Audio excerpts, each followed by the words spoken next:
அஸ்ஸலாமு அலைக்கும் friends, welcome to my channel.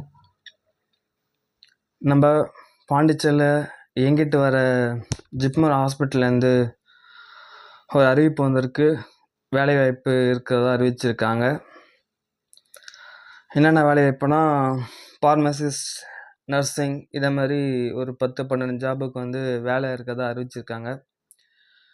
உங்கள் ஃப்ரெண்ட்ஸ் சர்க்கிளில், ரிலேஷன் சர்க்கிளில் யாராச்சும் ஜாப் தேடிட்டு இருக்கிறாங்கன்னா, அந்த படிச்சிருந்துருக்காங்கன்னா அவங்க சொல்லி அப்ளை பண்ண சொல்லுங்கள். நல்ல வாய்ப்பாக அமையும். அது மத்திய சிக்கல் இயங்கிட்டு இருக்கிறதால பல சலுகைகள் இருக்குது. என்னென்ன ஜாபு, அதை எப்படி அப்ளை பண்ணுறது, என்னென்ன ரெக்குவயர்மெண்ட்ஸ் எல்லாமே டிஸ்கிரிப்ஷனில் கொடுக்குறேன். டிஸ்கிரிப்ஷனில் லிங்க் கொடுக்குறேன், ஆட் கார்ட்லேயும் போடுறேன். வேணுன்றவங்க லிங்க் கிளிக் பண்ணி அப்ளை பண்ணிங்க. ஜஸ்ட் ஒரு இன்ஃபர்மேஷன் உங்களுக்காக. தேங்க்யூ. உங்களிடம் விடைபெறுவது முகமது ஃபயாஸ்.